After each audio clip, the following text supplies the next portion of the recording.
So here we are with the letter R time, and we start with a game called R-Type. These scripts don't write themselves, you know. And this is not just any old R-Type, this is R-Type 3, which was an exclusive Super Famicom SNES shenanigans before later appearing elsewhere. Now, I've done videos all about certain versions of this series, and I admire its level design, its look and feel, but I've never been a huge fan. I've always found it too hard as an average casual gamer. So it won't surprise you then if I said I had never played this third iteration.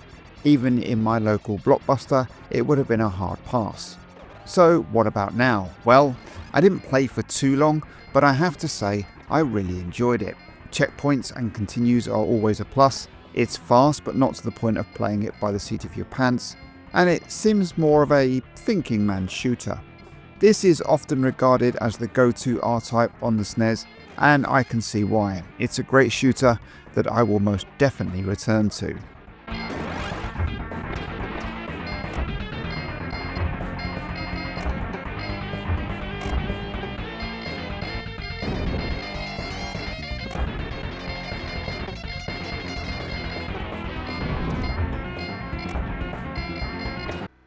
Sometimes you come across a game and you just think to yourself, why did they bother?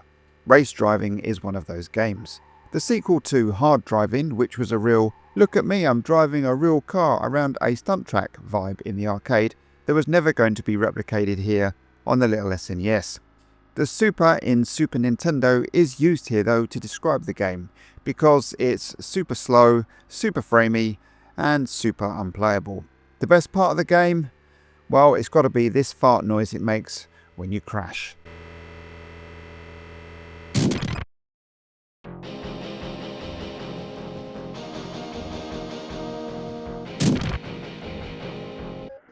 Could any game scream 1990s more than Radical Rex here?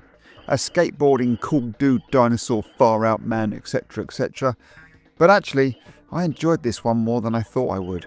With the Sonic-esque skateboard, cute graphics and numerous options to kill and maim, half of which I never really used, it's quite good fun for this type of platformer. It's not without its issues though, as in this very first level I had no real clue where I was supposed to go, which was annoying for me. I like to know if I'm going right or left, not really both.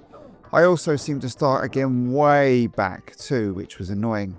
Will I play again? Probably not, but it's not a bad game overall.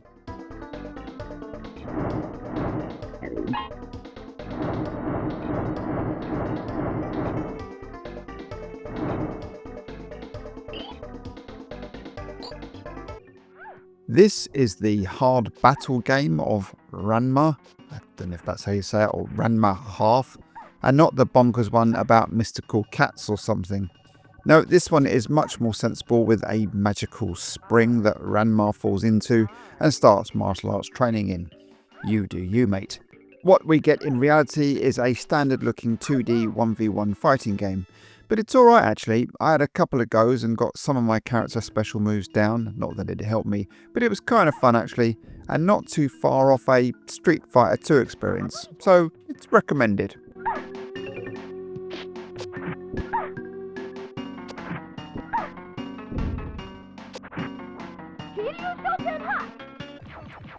Realm instantly reminded me of a Super Star Wars game, lovely to look at, bloody difficult to play. You know you probably won't return when you throw your controller across the room and declare screw this game when you die once again to the endless spawning firebugs or bats or whatever they are. The power-ups are cool, and yeah, I do like the look at this. The lighting is very well done, but it's just too frustrating for me, and I would have only persevered with it back in the day if I'd have spent some serious money on it. Now, when I can play something else at a click of a button, it was something I would move very quickly on from. It's also not easy to see where the jumps are, or in fact where it is you're supposed to be going. It might get better as you progress past this first stage, but I most certainly didn't, so can't really comment. Next please.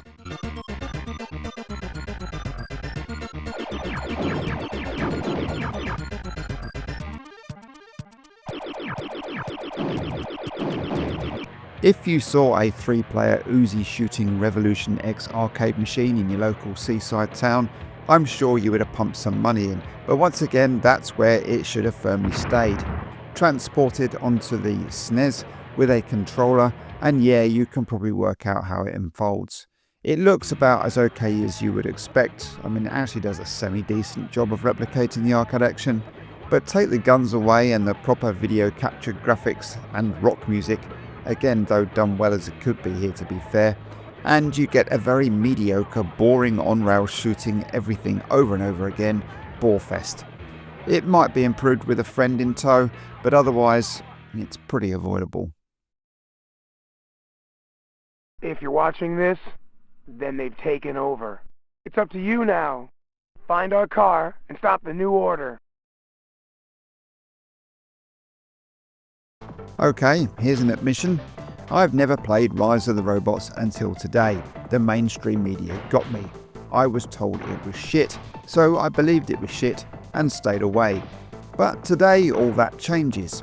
Firstly, it looks good for one of those digitised animated things, and it has some nice little scenes to build the tension. But yeah, that's all I can say nicely about this game. I'm crap at these, but even I managed to spam kick my way to the second last robot on my very first attempt. There's no choosing your character, not even if you're player 1 in a 2-player game against a mate. But I did like this broken visor bit when I died. Brian May did the music according to the box, did he bollocks? The few seconds of guitar at the start maybe, but not the rest, I can assure you. Does this deserve the hate after so much hype? Well, yes, I think it does. You would have been pretty disappointed parting with any amount of money for this one.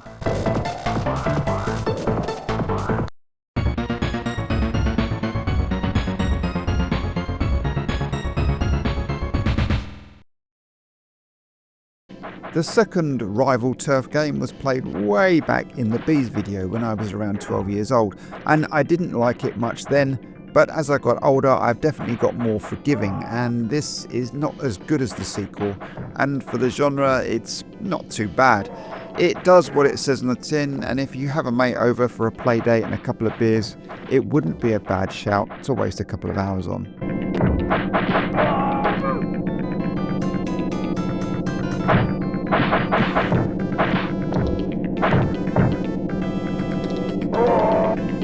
Road Riot, more like Road Quiet.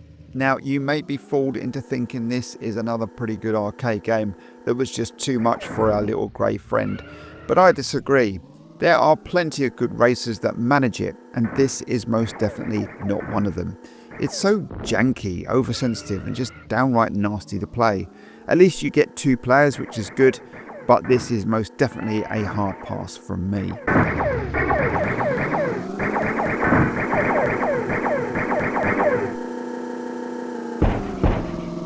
Ooh, look, there's a dead horse. Hey Ocean Software, come over here and flog it, will ya?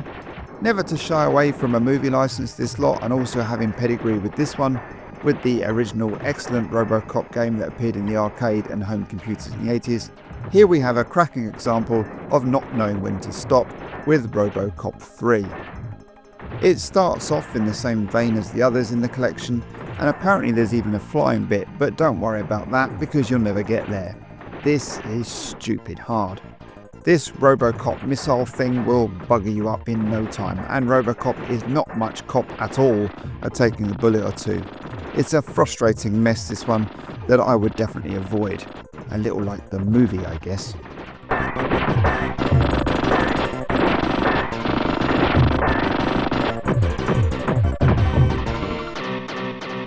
And then we have Robocop and Terminator in the same game. However ridiculous the storyline is, what's not to love? Well, firstly, it seems pretty hard like the game before it in this video, but it's a little bit more forgiving, with giant holes in the road aside being created by little shits in the distance.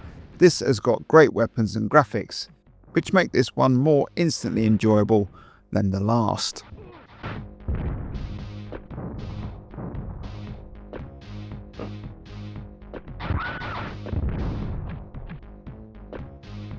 Now, this is a game. Rock and roll racing is admittedly in a genre that I enjoyed back then and still do now when it is done well. and it's really top notch here. With weapons, jumps, simple controls, upgrades and great graphics, it's a blast even playing on your own, but get a mate round and it's even better. When you look at the Road Riot and compare it to something like this, it just goes to show how contrasting races were here on the SNES. This game is definitely one I would return to time and time again. Rip jams into first. Rip is about to blow. Viper was lost out there. Shred jams into first. And finally, for the pirate's favourite letter of R, or was it C? Oh, shut up now. We have the fantastic Run Saber. Not the best looking side scroller, but man is this fun.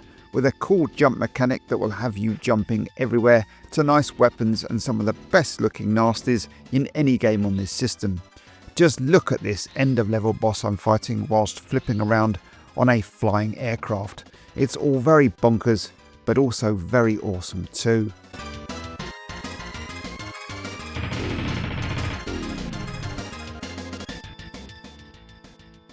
So that's it for the R's. The dreaded S next, which will be split into 2, 3, 4, 5 videos. I don't know, because there's flipping loads of games there. But as for these ones, just 3 to put forward, methinks.